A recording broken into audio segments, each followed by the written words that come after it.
நாம எவ்வளவோ ராஜா கதைகளை கேட்டிருக்கோம்.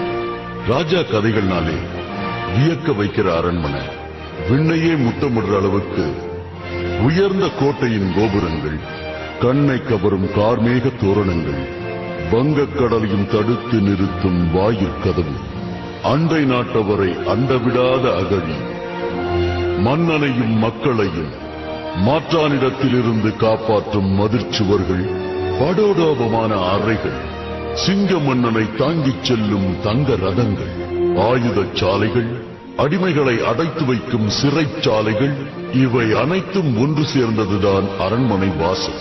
இப்படிப்பட்ட அரண்மனைகளை ஆண்டு வந்த எத்தனையோ அரசர்களையும் இளவரசர்களையும் நாம் பார்த்திருப்போம்.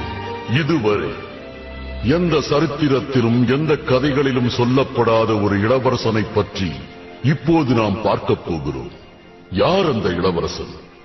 எப்படி இருப்பார்? அவரின் தோற்றம் என்ன? இளவரசர் அறையில மணிச்சத்தம் கேட்டுடுச்சு, சீக்கிரம் ரெடி பண்ணுங்க.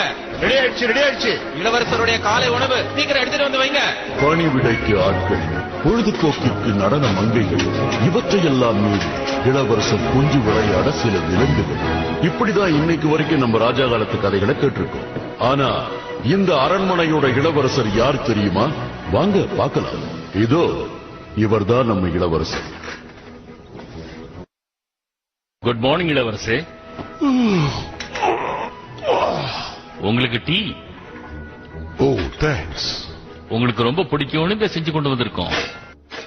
டேஸ்ட் எப்படி இருக்குன்னு பாருங்க இளவரசே. நீங்க செஞ்சிருந்தா நிச்சயமா நல்லா இருக்கும்.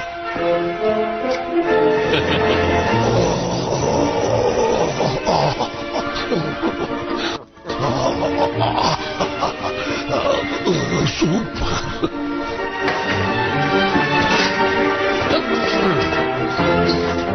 பூனையா இருந்தாலும் நான் புவியால போறேன். ராஜ வாழ்க்கைய வாழறதுக்கு அரண்மனையில தான் இருக்கணுங்கிற அவசியமே இல்ல. நாம இருக்கிற இடத்துல எல்லா வசதிகளும் கிடைச்சிருச்சுன்னா நாம கூட ராஜாதான். அப்படி ஒருத்தரை தான் இப்ப நாம பார்க்க போறோம். ஹலோ பிரதர், உட்டால கிடைக்கிறீங்க, சைடாப்பட்ட வடகிறேன். நான் நடமாடுற இடத்துல பூவை போட்டு வச்சவன் அவன்.